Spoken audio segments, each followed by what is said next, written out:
Assalamualaikum warahmatullahi wabarakatuh.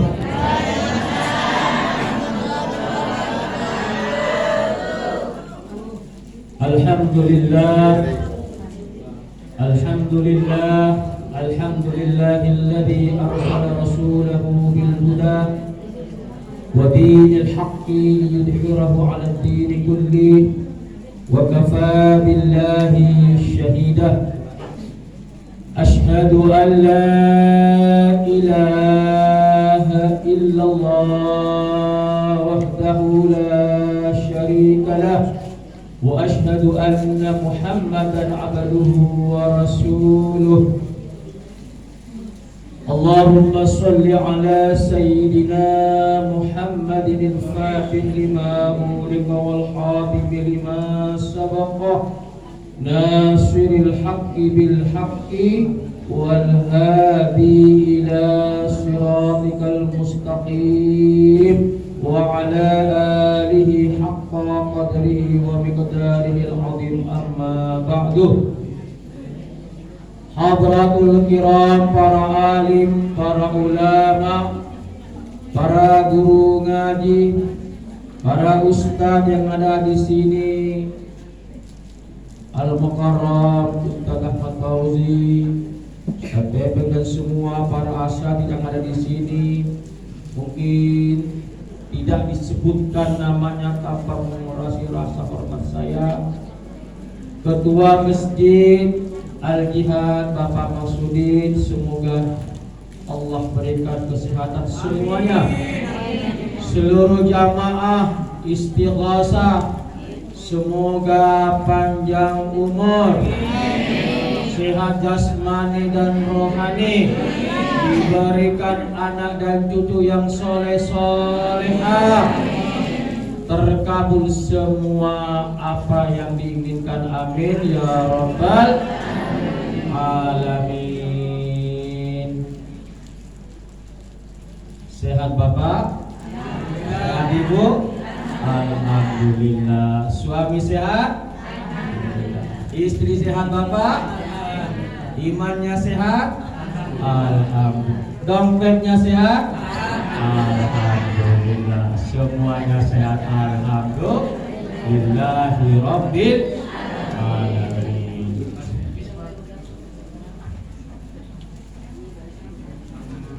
Bersyukur artinya berterima kasih. Berterima kasih artinya berbuat baik. Kepada siapa kita berterima kasih? Kepada Allah dan kepada orang-orang yang berjasa kepada kita. Jamaah yang dimuliakan oleh Allah, saya ingin menyampaikan dulu sebelum masuk ke materi, besarnya nikmat yang Allah berikan kepada kita. Yang pertama itu Ibu, nikmat iman. Ini nggak bisa ditawar. Dulu di zaman Rasulullah, ada tetangganya Rasulullah, dia baik banget sama tetangganya, sering bersedekah, sering menolong. Lalu Aisyah bertanya kepada Rasulullah, wahai Rasulullah, si fulan ini tetangga kita baik, gampang bersedekah, gampang menolong orang, tapi dia tidak beriman kepada Allah. Apakah dia akan masuk ke dalam surganya Allah? Tidak. Ternyata nikmat iman luar biasa. Jadi nikmat yang paling tinggi itu bagi kita adalah ketika Allah masih memberikan nikmat hidayah iman. Ya Bu ya, Ibu kalau nggak punya iman, malas datang ke majelis taklim seperti ini Bu. Mendingan tidur sama suami, mendingan lari pagi jogging, ya kan? Tapi karena adanya hidayah nikmat iman dari Allah, digetarkan hatinya oleh Allah, kapan lagi saya akan kumpul di majelis taklim. Maka karena iman itulah bisa hadir di tempat ini. Alhamdulillah. Yang kedua, Bu, setelah nikmat iman adalah nikmat anak-anak soleh, anak-anak soleha. Maka beruntunglah Bapak Ibu yang punya anak soleh soleha, anaknya di pesantren ngaji, ya Bu ya. Nanti mereka sekarang belajar ngaji, nanti mereka akan mendoakan kita, amin ya robbal alamin. Yang ketiga adalah nikmat sehat. Nih Bu, tidak bisa dibeli dengan apapun. Nikmat sehat, nikmat panjang umur. Si Fulan, tetangga sebelah dulu masih ada, sekarang sudah di alam kubur. Si Fulan tetangga sehat tapi di rumah sakit. Alhamdulillah kita masih diberikan kesehatan oleh Allah. Nikmat yang terakhir yang paling rendah Bapak, ini paling rendah nih. Pertama iman, yang kedua anak soleh, yang ketiga sehat, adalah harta. Ternyata harta adalah nikmat yang paling rendah. Salawat dan salamullah semoga tetap tercurahkan kepada baginda Rasul Nabiullah Muhammad sallallahu alaihi wasallam. Allahumma sholli ala Muhammad. Allahumma sholli ala sayyidina wa habibina wa syafiina maulana Muhammad. Pertanyaannya, Bu, kenapa sih kita bersalawat kepada baginda Rasul? Satu, Allah saja bersolawat. Innallaha wa malaikatahu yusholluna 'alan nabi, itu. Yang kedua, Bu, jasanya Rasulullah tidak bisa dibeli dengan apapun. Contohnya, Bu, jasa Rasulullah kepada kita tidak bisa dibeli dengan apapun. Contoh, Bu, Rasulullah sebelum menerima wahyu yang pertama sering ke Gua Hira. Itu perjalanannya ke atas luar biasa, Bu. Sekarang aja orang yang ke Mekah itu untuk nyampe ke sana luar biasa, apalagi dulu zaman Rasulullah masih tanah, masih berbatu. Ya. Yang kedua, kalau kita dengar ayat qudsi, Bu, bahwa Allah berfirman seperti ini, laulaka ya Muhammad ma khalaqtu hadhil kainat. Kalau bukan karena Nabiullah Muhammad, keagungan Nabi Muhammad, ruhnya Nabi Muhammad, Allah tidak akan menciptakan dunia ini. Tuh, tidak akan ada yang namanya alam ini semesta, Bu. Karena kalau tidak karena Nabiullah Muhammad sallallahu alaihi wasallam. Saya mau masuk ke materi, Bu, ya. Baik. Allah itu, Ibu, Bapak, sangat cinta, sangat sayang kepada makhluknya, terutama yang bernama manusia. Sehingga agar makhluknya yang diciptakan oleh Allah ini tidak tersesat, Allah bikin pedoman hidup, bikin aturan, bikin kitabnya. Kenapa? Agar yang dicipta oleh Allah yang bernama manusia itu tidak tersesat.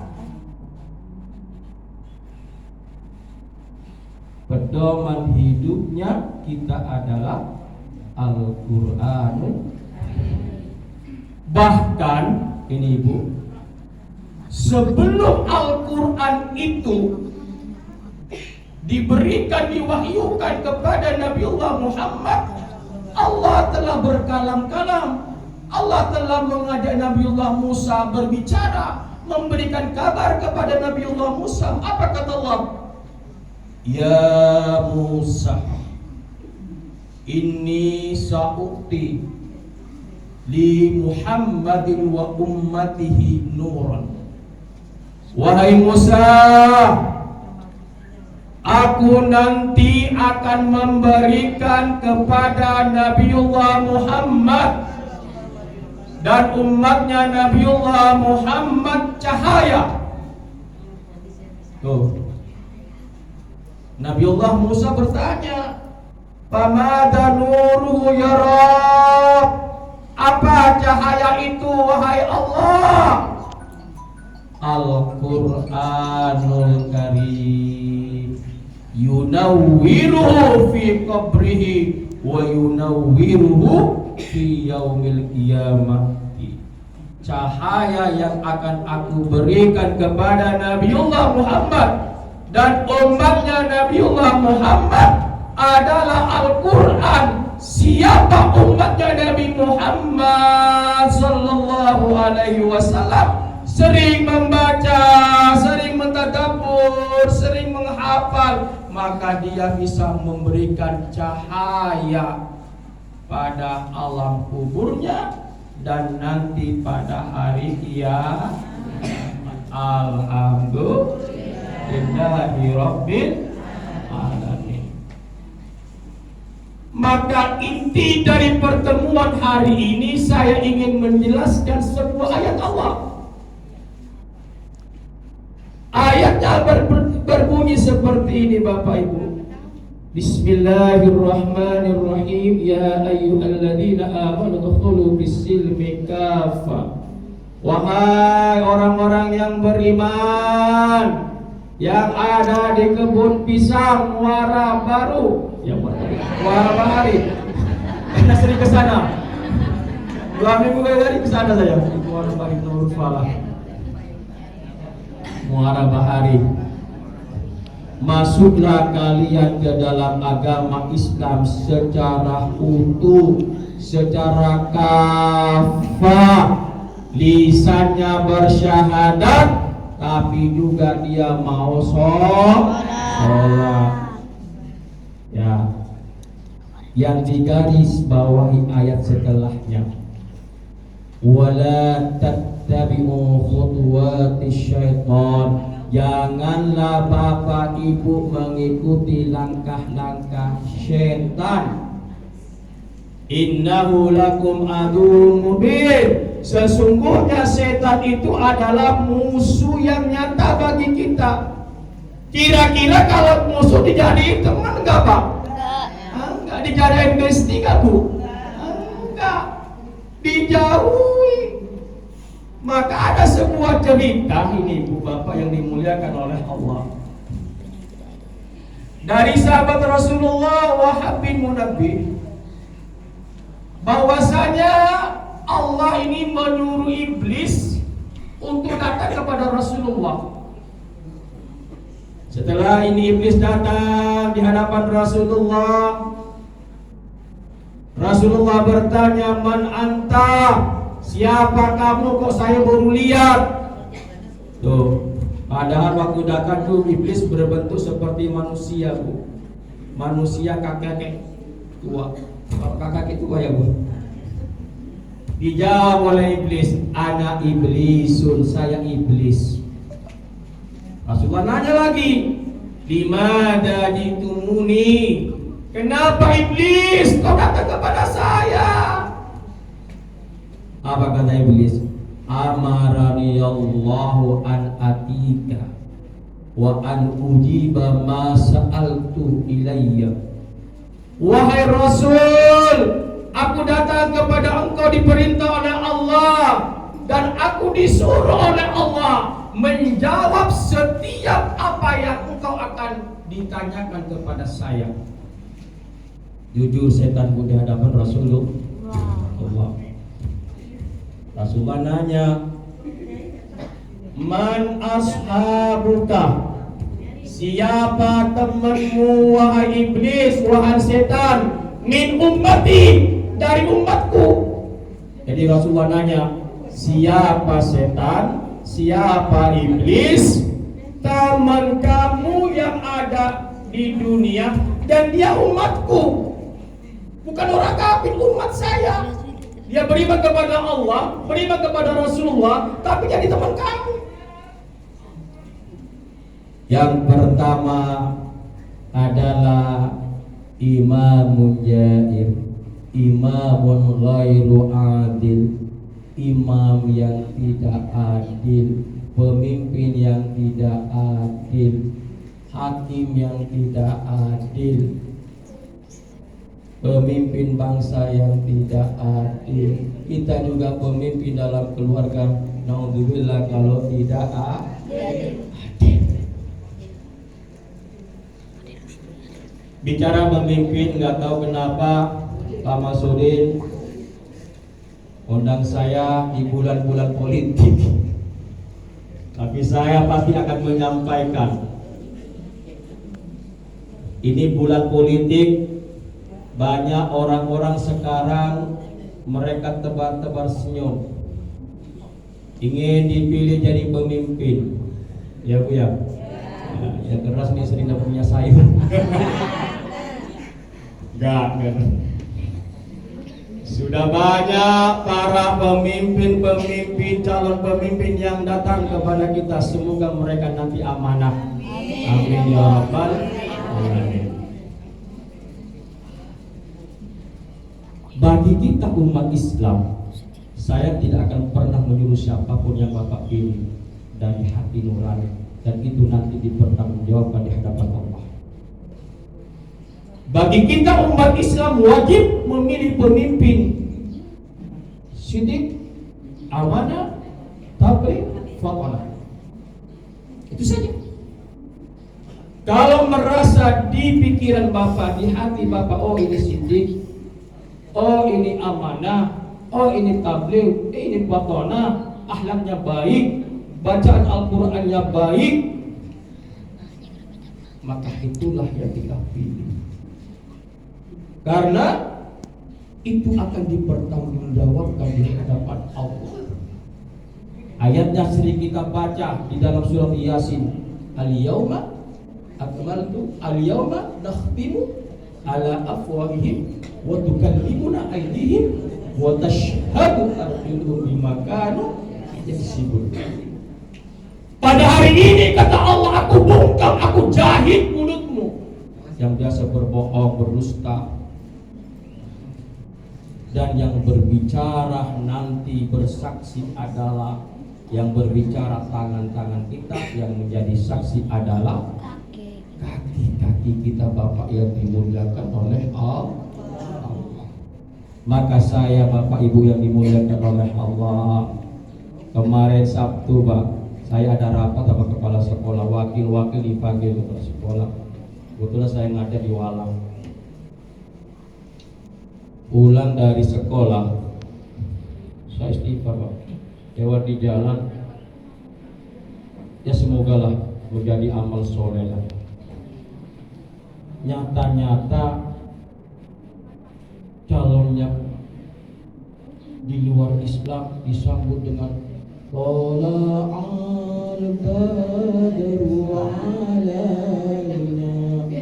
turun dari mobil, pakainya segini dicium-ciumin. Allah karim.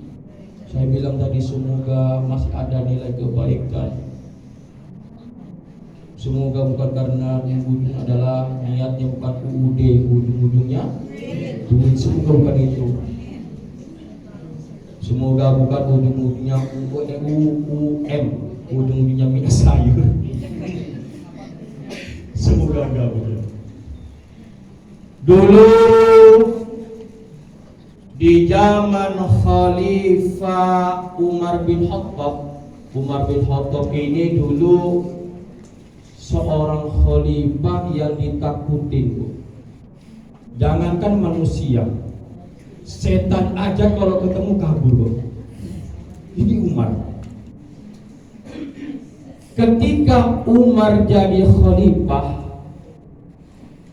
di Madinah, Umar mengutus Ammar bin As untuk menjadi gubernur. Berarti Umar presidennya, Ammar bin As bawahannya namanya gubernur. diberi tugas di kota Mesir Amr bin As. Itu jarak jauh. Nih, ini pemimpin yang kita contoh. Saya akan berikan contoh seperti ini. Amr bin As ini orangnya tegas. Suatu hari dia bangun istana yang sudah mewah, rakyatnya sejahtera. Tapi apa, Bu? Di samping istana masjidnya Amr bin As ini ada rumah. Rumahnya orang Yahudi. Rumahnya orang kafir. Sudah jelek, riot, mengganggu pemandangan istana. Dipanggil oleh Amr bin As, ini orang Yahudi, orang kafir. Wahai orang Yahudi, orang kafir, ya Amr bin As, ada apa? Rumahmu, tanahmu saya akan bayar. Oh, nggak bisa. Kalau dibayar saya tinggal di mana? Sampai 3 kali dipanggil nggak mau. Amr bin As panggil pasukannya. Kalau sekarang Satpol PP lah. Panggil tuh. Robohin. Roboh. Setelah roboh 1 hari, 2 hari, nangis. Ini orang Yahudi, nangis. Ini orang kafir. Lalu orang Yahudi ini mikir, kalau ada gubernur pasti ada presiden. Kalau saya sudah ngomong baik-baik sama gubernurnya, tidak didengar, masih digusur, saya akan lapor kepada presiden. Maka datanglah Amr bin As dengan berjalan kaki ke kediaman Khalifah Umar bin Khattab. Setelah nanya beberapa hari, ketemulah orang Yahudi ini, orang kafir ini dengan Khalifah Umar bin Khattab yang tegas, yang adil. Jadi kalau adil itu tidak membedakan agama. Ya, kalau masalah hukum dunia. Setelah sampai, wahai engkau presiden, wahai engkau khalifah, aku adalah rakyatmu yang tinggal di kota Mesir. Saya adalah orang Yahudi, orang kafir. Terus saya ingin lapor, rumah saya hancur. Rumah saya sudah rata dengan tanah, dibongkar oleh Satpol PP. Gubernurnya Amr bin As, kan gitu. Benar. Segitunya Amr bin As, iya. Maka Bapak Ibu yang dimuliakan oleh Allah, apa yang dilakukan Umar? Yang dilakukan Umar adalah orang Yahudi ini suruh ke sampah, ke tempat sampah, kamu cari di situ ada tulang enggak? Ada tulang unta enggak? Bingungin orang Yahudi. Saya ingin lapor rumah saya dirombak, disuruh nyari tulang unta. Udah dapat tulang unta, dengan pedangnya yang tajam Umar itu, maka tulang itu dilurusin sama Umar. Tolong tulang ini dibawa kepada gubernur Mesir yang bernama Amr bin As. Salam dari saya Umar bin Khattab. Titik. Terus Rasulullah, terus Umar, udah pulang kamu. Sampaikan tulang ini kepada Amr bin As. Ulangnya orang Yahudi. Mikir di tengah jalan, udah capek-capek bawa tulang doang. Udah capek-capek lapor kepada Khalifah Umar bin Khattab, pulang ke Mesir cuma dikasih tuh tulang. Sampai di Mesir, ketemu Amr bin As, orang Yahudi ngomong, ada salam dari siapa? Dari Umar bin Khattab. Kamu dari mana? Saya dari pusat. Pusat? Iya pusat. Ketemu Umar bin Khattab. Apa kata Umar bin Khattab? Setelah saya mengadu, saya dikasih ini tulang. Disuruh dikasih kepada Amr bin As, kepada bapak. Apa bu? Apa pak? Amr bin As gemetar pak. Amr bin As nerima tulang yang lurus itu gemetar. Apa tandanya? Tandanya pesan yang disampaikan Umar bin Khattab kepada Amr bin As, kamu jadi gubernur jangan sewenang-wenang. Harus bertindak adil, lurus. Kalau tidak, lehermu akan saya luruskan dengan pedang saya. Akhirnya Babu Amr bin As panggil lagi itu satu lagi, bangunin sekarang juga rumah Yahudi ini. Bangunin. Kalau enggak leher saya ini putus. Tuh. Apa itu yang dimuliakan oleh Allah? Akhirnya orang Yahudi ini mikir, sebegitu kerasnya keadilan dalam Islam, sehingga apa? Ketika rumahnya orang Yahudi akan dibangun, dia tidak mau dibangunkan lagi. Biarlah, wahai Amr bin As, kalau ini tanah mau dibangun oleh engkau istana, mau dibangun oleh engkau masjid, saya ikhlas, saya ridha. Dan hari ini saya akan bersyahadat. Orang Yahudi ini masuk Islam karena apa? Karena adanya rasa adil dalam Islam. Nah, kita ini juga pemimpin, Bu. Bapak yang ada di sini pemimpin keluarga, ibu pemimpin bagi anak-anak ibu, nanti akan dimintai pertanggungjawabannya di hadapan Allah. Enggak sembarangan kita. Makanya di dalam surah At-Tahrim itu ayat ke-6 firman Allah, ya ayyuhalladzina amanu qu anfusakum wa ahlikum nara. Wahai orang-orang yang beriman, ku anfusakum, selamatkan diri kalian, wa ahlikum, keluarga kalian. Kalau bilang keluarga berarti bapak sebagai kepala rumah tangga.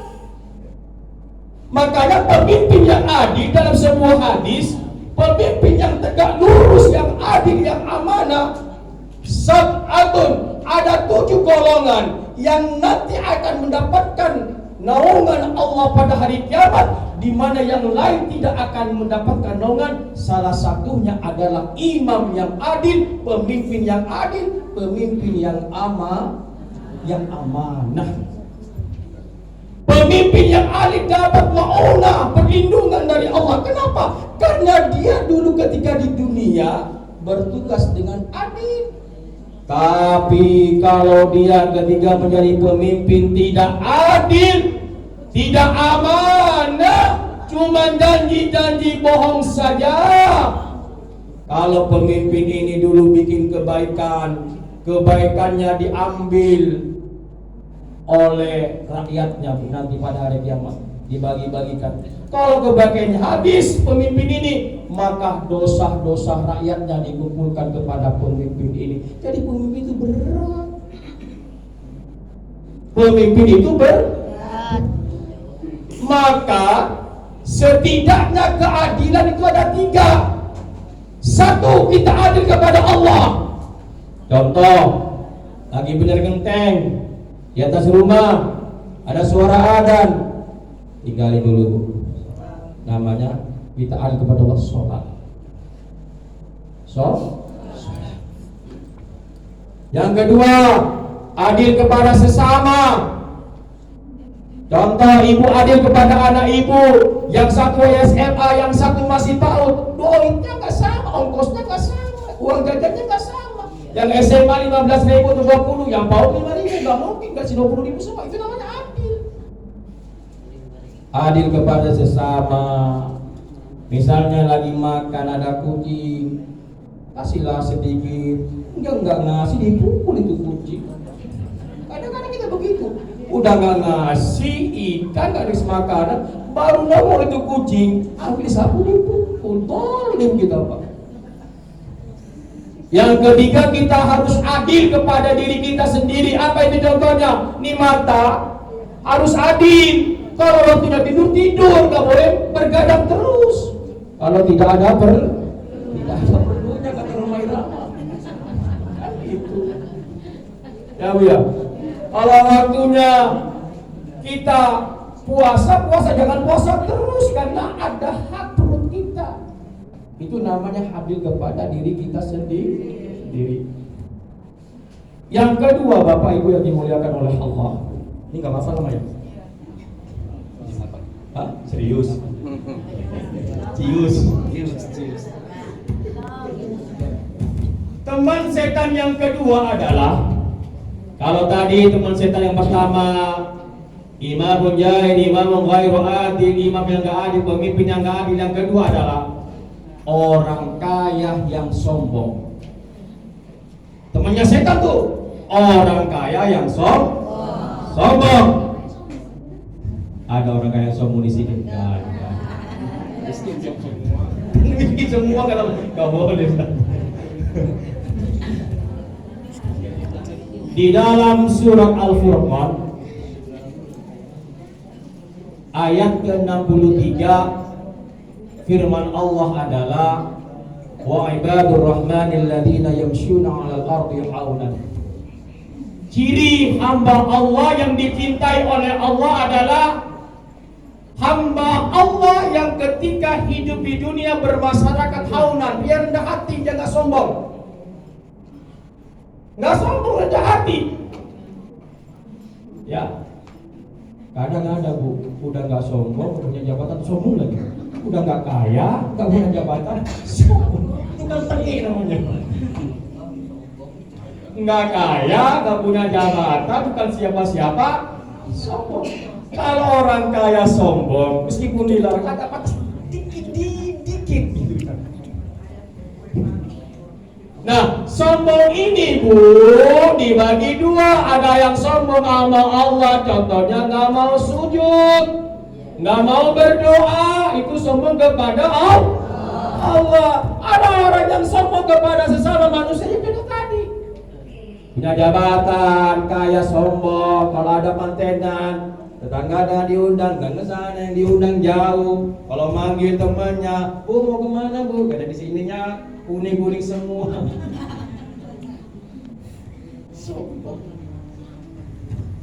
Nah, orang yang kaya sombong ini tidak boleh dimiliki orang Islam. Yang boleh sombong hanya satu, Allah Subhanahu. Diriwayatkan Bu, nanti kalau sudah alam ini rata Bu, kiamat, jangankan kita, malaikat aja, malaikat Israel yang pencabut nyawa juga mati. Maka Allah akan berdiri. Allah akan berfirman, La ilaha illa ana. Tiada Tuhan pada hari ini kecuali saya. Mana tuh orang-orang yang tengah yang sombong? Fir'aun, Qarun, mana yang sombong? Pemimpin yang sombong mana? Berdiri. La ilaha illa ana, tiada Tuhan pada hari ini kecuali saya. Mana tuh yang sombong-sombong? Maka yang dibangunin pertama kali nanti adalah malaikat Ridwan. Hai Ridwan, ya Allah, aku bangunkan aku kembali ya Allah. Iya, ada apa Allah? Siap pintu surga. Buat siapa? Buat Rasulullah, para anbiya, umat Rasulullah yang kemarin istighosa.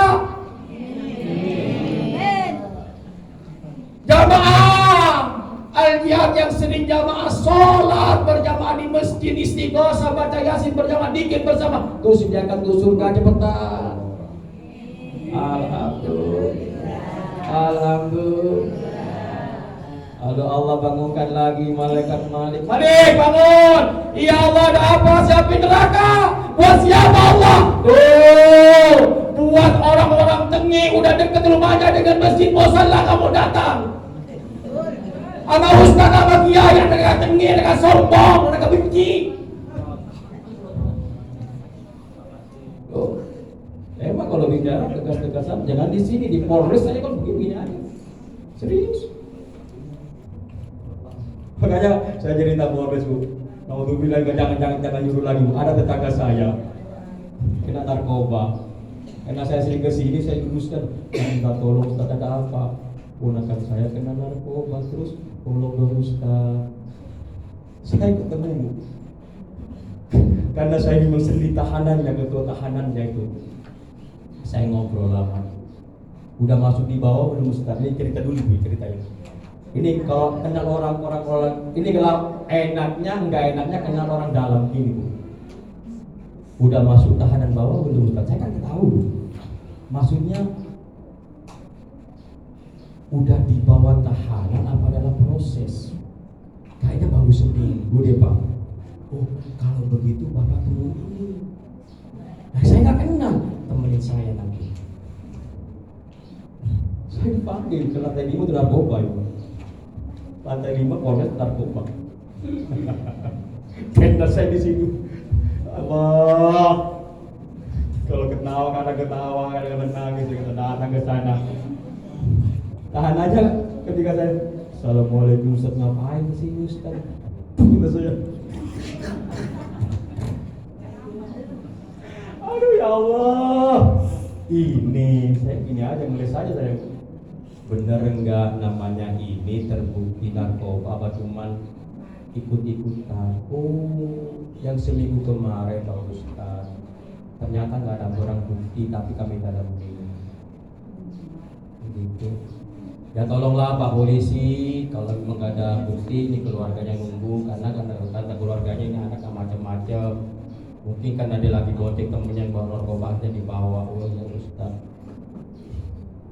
Besok malam saya ditelepon jam 11-an malam, Ustaz bisa kesini nggak? Kenapa? Kata saya, selagi dia kena. Bahasanya apa ya?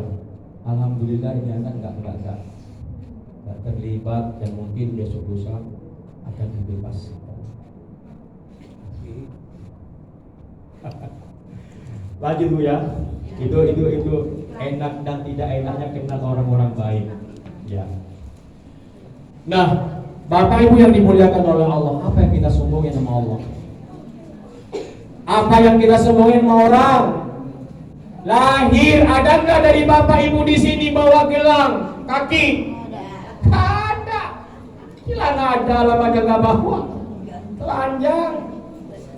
Udah lahir telanjang, kita butuh pertolongan orang lain. Ya Bu, ya Pak. Iya benar. Saya masih teringat dulu. Saya anak 5 alhamdulillah. Kalau ditanya suster mau lahiran siapa Ustadz siapa? Pegang begini. Saya ingat aja. Sendiri iya. Apa yang kita sombongkan nama Allah Bu? Kalau mati kita butuh bantuan orang lain. Yang datang pertama kali adalah tetangga. Yang ngurus mayat kita tetangga. Jangan sombong, jangan takabur. Ada yang ngurus, oh siapa yang mandiin ya? Ada yang ngurus, oh saya bagian ngurus di Budi Dharma. Oh saya bagian ngurus datengin ambulan. Ada yang ngurus nyiapin apa tuh kayu. Ada yang ngurus nyiapin, saya yang gotong, saya nanti bawa ke masjid nyolatin yang ngumumin. Jangan sombong, jangan sombong. Yang sombong cuma milik Allah Subhanahu. Kita jangan boleh sombong. Dulu ditampakkan oleh Allah bagaimana umatnya Nabi Musa yang bernama Qarun, dulunya orang miskin. Ia berkata kepada Musa Qarun, wahai Qarun, aku ingin kaya, maka mintalah kepada Allah, mintain saya kaya sama Allah Qarun. Kata Qarun kepada Musa. Apa kata Nabi Allah Musa? Jangan Qarun, kalau mau nanti kaya, kamu lupa ibadah sama Allah. Enggak, wahai Musa, aku akan ibadah sama Allah. Apa akhirnya ibu apa yang dimuliakan oleh Allah? Ini sudah ada ceritanya. Qarun menjadi kaya, lalu dia lupa kepada Allah, nggak mau bersedekah, nggak mau berinfak. Akhirnya apa? Ditenggelamkan Qarun ke dalam bumi bersama harta-hartanya. Yang saya ingin bahas begini Bu, Bapak yang dimuliakan oleh Allah, maaf. Begini. Kalau kita kehilangan harta kita nangis. Ibu kalau kehilangan uang 5 juta nangis nggak Bu? Kehilangan motor nangis nggak Bu? Itu kan beda kan? Nangiskah kita kalau kita kehilangan iman, Bu? Nangiskah kalau dengar anak kita, lihat anak kita nggak sholat, Bu? Yakin, Bu? Yakin, Pak? Allah luar biasa. Orang al-jihad kehilangan iman, nangis kata ibu kita. Alhamdulillah.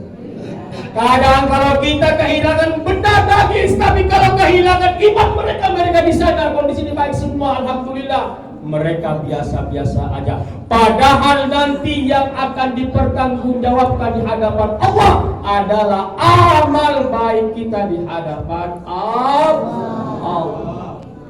Harta yang kita kumpulin hari ini, Bu, kalau itu tersisa, ibu kaya, bapak kaya, tersisa harta kita nggak bawa harta. Jangankan gelang yang emas 97 karat, cincin jelek aja bukan emas, Bu, kalau mati dicopot, nggak dibawa tuh. Sementara harta yang abadi adalah harta yang diinfakkan ke masjidnya Allah. Itu harta abadi, itu harta yang akan menemani kita. Sementara harta yang kita tinggalin, na'udzubillah, kalau ahli waris kita tidak beriman kepada Allah, gemar maksiat kepada Allah, jangan-jangan bapak nanti terlibat dosa di hadapan Allah. Berat, Bu. Belum nanti ditanya masalah harta ini. Harta ini pertanyaannya dua, Pak. Dari mana kamu dapatkan ini harta? Dan untuk apa harta itu? Kalau kita dapatkan halal hartanya, alhamdulillah, pertama jawabannya halal. Sudah ada yang nerima yang hak belum? Jangan-jangan buat nyawer.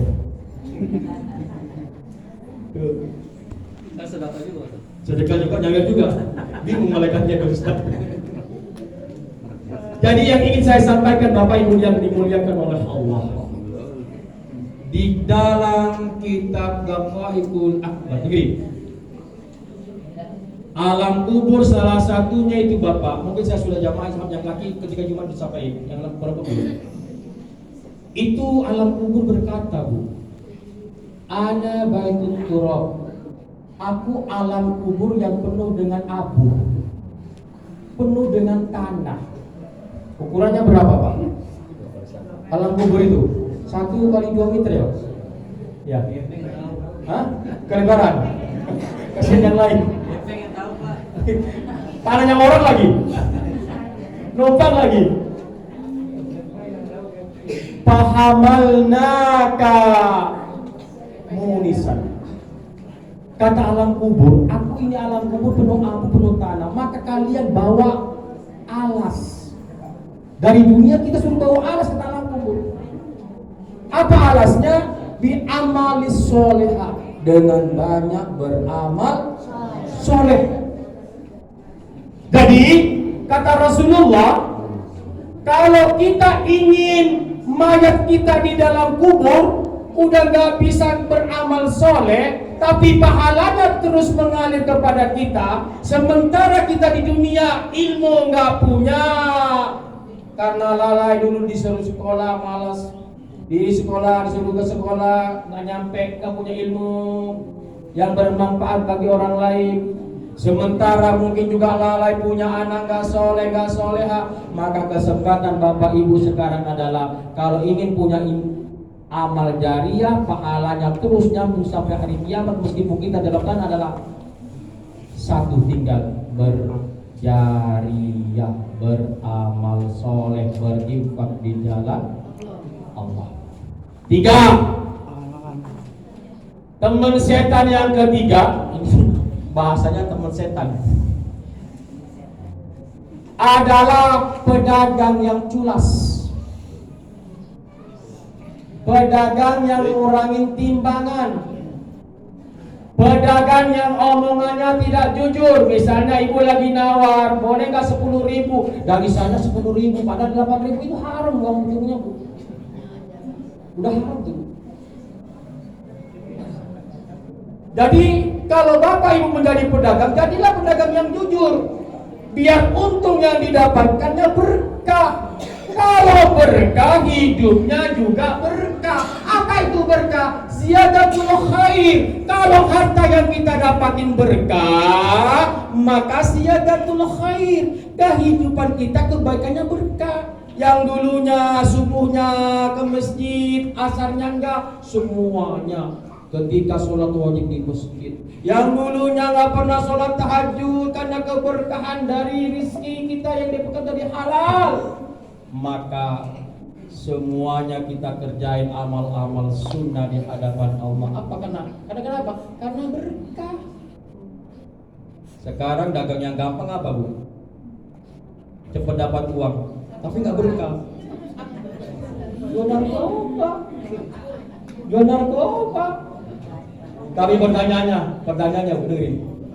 Boleh jadi mereka di luaran senyum-senyum, tapi lihat dalam keluarganya. Mungkin boleh dia kaya, mungkin dia boleh senyum di depan orang di luar rumah. Boleh jadi karena yang jualnya adalah jual narkoba, istrinya tidak hormat sama suami. Suaminya nggak dihormatin, Bu.